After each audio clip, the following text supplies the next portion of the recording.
Hi, I'm Jenny Brown and a very warm welcome to our weekly buy-to-let market update. I hope you're keeping really well. I have got so much to talk to you about this week, so I'm just going to go straight in and get started. So first of all, talking about lenders this week. So I think it's fair to say that the lenders are very, very busy and turnaround times are suffering tremendously amongst some lenders. Now, to give you a bit of context around why this is, so what happened was during the start of lockdown, lenders had to move a lot of their staff around their business to cope with the number of payment holiday requests that were coming in. You will recall that we've mentioned before the sheer number of people that applied for mortgage payment holidays. So lenders have had to kind of move staff around to cope with that. And don't forget, the mortgage payment holidays are still ongoing at the moment. So bodies have been moved out of potentially underwriting new cases, for example, and completions teams to deal with this side of the business. In addition to that, some lenders will have, or the smaller lenders will have furloughed some of their staff, and also there have been some redundancies amongst the industry as well, unfortunately. So the net effect of this is that lenders don't necessarily have full capacity of bodies looking to underwrite new applications. Throw into the mix the stamp duty holiday and the sudden surge of mortgage applications coming in, and it'll start to kind of make sense to you as to why some lenders are falling behind in terms of their turnaround times. And it's a really mixed bag at the moment. So some lenders are actually largely up to date, but some lenders are taking up to 20 days. So when we send them a bit of paper to look at, it's 20 days before they get around to reviewing this information. And this is making things go very, very slowly. So I guess the first message here is that actually, if you do need a mortgage application to be turned around quickly, do mention that when you speak to us, because then we're fully abreast of every lender's turnaround times at the moment. So we'll be able to make sure we send you to a lender who's going to be most appropriate for you. Now, the other fallout of this is how lenders kind of try and manage their business volumes. And when lenders get really busy, they do one of two things, or sometimes actually both at the same time. So what they will do is they will either tweak their lending criteria to make their appetite slightly more narrow, to try and slow down the number of applications coming in. And the other thing that they can do is also increase their pricing. So they're not the cheapest lender on the market, therefore they should get less applications. Now, because of this, what we've seen in the last week is a swathe of lenders increase their pricing. So we've seen rate increases from the Coventry, the Principality, Accord Mortgages, Skipton, Vida Home Loans and State Bank of India. And they've increased their pricing on their buy-to-let and their homeowner ranges. And this has been an increase of between 0.01% and 0.45%. So as you can see, sometimes the increase in pricing can be quite significant. So yeah, I really wanted to just kind of share that with you. If you are thinking of investing at the moment, particularly with the stamp duty holiday going on, just know that we can turn around applications really quickly, but you're going to need to speak to us and let us guide you to an appropriate lender. Now, the other bit of lender news this week I just wanted to share with you is that we welcome back the Ipswich into the buy-to-let market at 80% loan to value.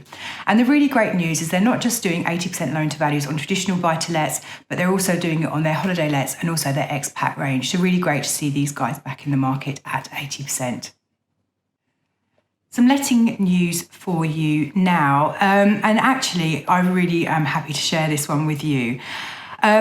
Hamptons have released their latest monthly letting index, and it has shown that demand from applicants looking to rent has risen 1% year on year in small towns and suburbs, but it's down 23% in city locations across Great Britain. And what they've gone on to do is talk a bit more about kind of trends amongst what renters are actually looking for. And I think if you are in the market to potentially invest in a buy-to-let property, you would really want to hear this. So what they go on to say is that a total of 25% moves post-lockdown were from a flat to a house, which compares to 16% during the pre-pandemic period in 2020, with upsizing tenants adding an average of 1.4 bedrooms between May and August, leading to a 23% increase in rent. So really what we're seeing here is that less people are looking to be in flats and more people are looking to occupy houses because they really want more space around them and also access to those very valuable gardens, which are absolutely priceless when you're in a lockdown. And what they also went on to say is a majority of tenants, 88%, who moved out of a studio apartment swapped it for a larger home. So 72% traded up from a one-bed property and 25% moved from a two-bed home to a larger space. Also, some other kind of bits in here that I quite like. So tenants living in the southeast were most likely to trade up, according to the research, with 47% of those moving post-lockdown, adding at least one bedroom in their move and spending an additional £266 per month on average. And I'm guessing while there probably will be a baby boom on the back of lockdown, I imagine the reason people are actually looking to increase the number of bedrooms is because they want to have a space to use as an office while they're working from home. 63% of London renters who upsized chose to leave the capital, typically moving into a cheaper location outside of London and therefore spending less. Therefore, London was the only region where the cost to a tenant of upsizing their home was actually negative, but so minus 4%, with the average London-based tenant looking for more space, spending £86 per calendar month less, despite gaining at least one extra bedroom. So there you go, some trends in terms of what tenants are up to at the moment. Another piece of data that came out about the letting market that I was really pleased to read was that from RICS, and what they're saying is the rental market is showing signs of strength. Data showed 75% of surveyors reported a rising level of demand from tenants. Now, this isn't matched by the level of supply, as only half of surveyors saw an increasing number of new landlord instructions. So this really goes back to, I think, what we've been kind of anticipating over the longer terms. There are less new buy-to-lets coming to the market, but rental demand is increasing. And what this is doing is it's driving up rental figures and yields across the country. And actually, when you do look at the data being provided, it does show that actually nationally there is an increase of rental across the board. So they're really great news there and some interesting information for prospective investors. Moving on to house prices. So in the last week, there has been a piece of research which was published, which I think did very well in terms of headlining because it was quite a strong message. So the Centre for Economics and Business Research has forecast a 14% drop in house prices by the end of 2021. And what they're saying is, despite the average prices reaching record highs in August, analysis suggests that prices will start to fall significantly towards the end of the year and the first half of 2021, aside from a short spike as the stamp duty reduction comes to an end. So as it gets towards the end of March, we'll start to see house prices jump up a little and then come back down again. In terms of my thoughts on this, I think it's just worth casting our mind back to the credit crisis, where we also enjoyed a stamp duty holiday and had to go through a recession.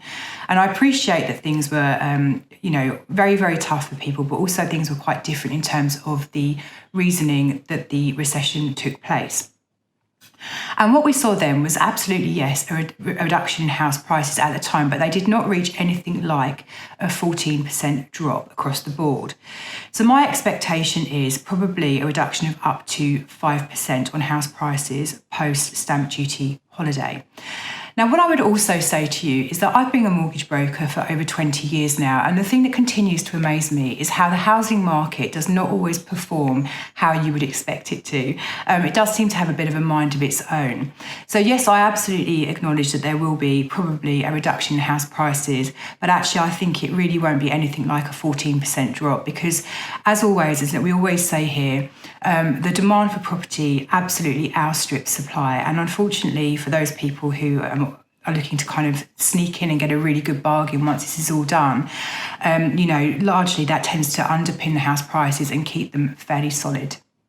Over the coming weeks, we're going to be running a series of almost back to basics sessions in terms of getting buy-to-let mortgages.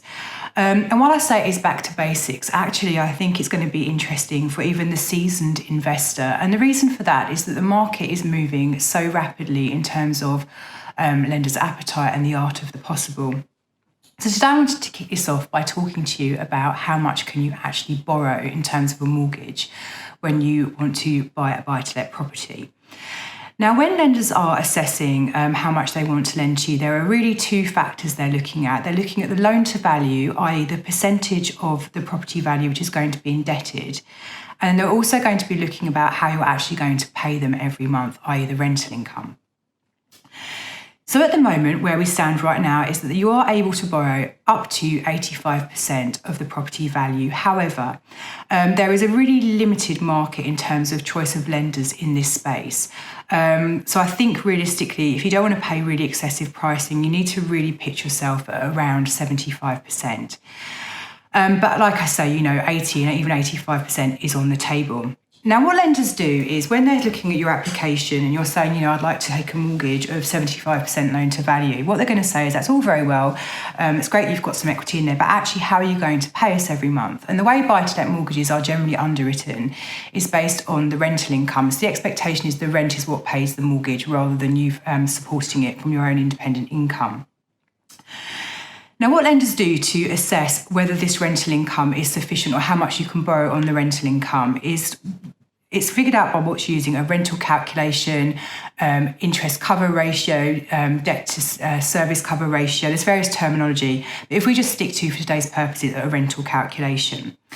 So what they do is they say, well, okay, irrespective of the interest rate and your mortgage payments, but what they're going to be, we're going to assume an interest rate payment of a certain figure, a notional figure.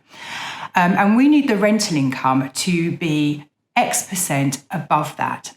So what they're really doing here is factoring in a higher interest rate notional payment, because your interest rate, while you might get a really, really good fixed rate now, it could over time go up once you come off your deal. So they need to be kind of careful about future mortgage payment costs. And then they need you to have a margin in excess of that to cover you for things like rental voids, maintenance costs, and all the other things that come with being a landlord. And as we know, that list of costs doesn't stop, does it? So there's different calculations for different types of setups. So if you're buying a property or taking a mortgage in your personal name, the standard calculation lenders use across the board is 145% coverage, assuming an interest rate of 5.5%.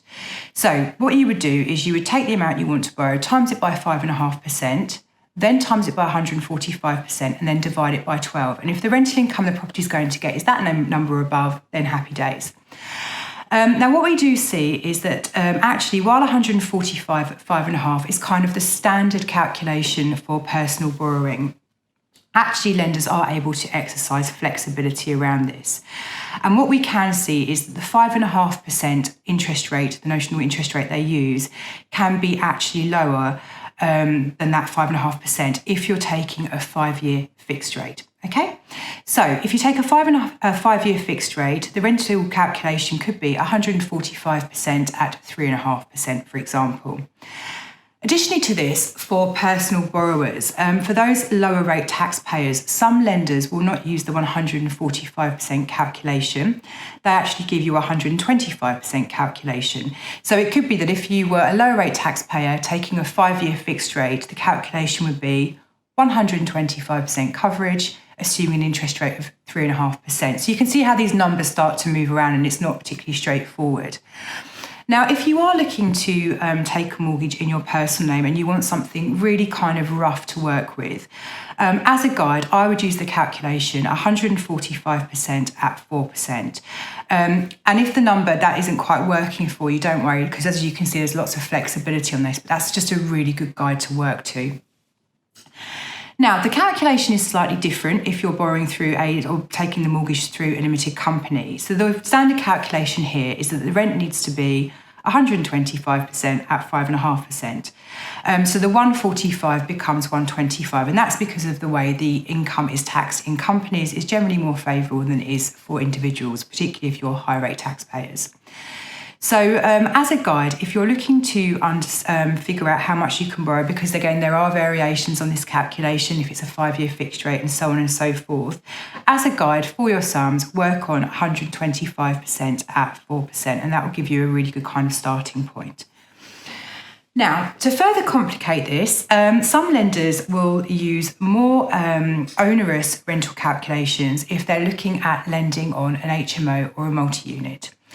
And the reason they do this is because these properties are traditionally high yielding and therefore should be able to withstand a higher stress test. The lenders would then counter that by saying the reason we're doing this is because actually on an HMO there tends to be more running costs than there does on a single let. So again, this does vary from lender to lender, but just know there might be a separate calculation. Now, in my experience of HMOs and multi-units, and we do a huge amount of these at Mortgages for Business, actually this higher rental calculation doesn't tend to cause us an issue purely because of the yield that these properties tend to produce, but it's just worth knowing that's going on in the background. Now, lastly, it's also worth just knowing that some lenders use a very different model, and they use an affordability model. So what they're essentially saying is that we need the rental income to be, 100% of the mortgage payment, assuming a rate of, 5%. But actually, if there's a shortfall, if you've got lots of personal disposable income, we can use that to top up the deficit. And this is sometimes referred to as affordability-based calculations or top slicing. So there it is in a very short, sharp snap, or maybe not that sharp actually, but as you'll see, it's quite convoluted. So I think really the message is, if you use those very basic calculations that I've given to you when you're trying to do your maths, that's a good starting point. But always, if you want to chat through the numbers and how these things work, it's really worth giving us a call, because actually there's some lenders who push the boundaries in terms of those calculations, a very long way. So there's a huge amount of flexibility to be had there. So do give us a call if you want to talk the numbers through. So there you go. That's it for me this week. I hope you found that helpful. There was quite a lot to get through, so thank you for bearing with us. Next week, we're going to be talking a bit more about limited company lending. Obviously, that's incredibly popular at the moment, so I hope you'll find that useful. And I expect that will probably span us a few episodes of our update, purely because there's quite a lot to it. But for now, as always, you know where we are, 0345 345 6788. Or go to our website, mortgagesforbusiness.co.uk. We'd love to hear from you. Do take care, and I'll see you next week.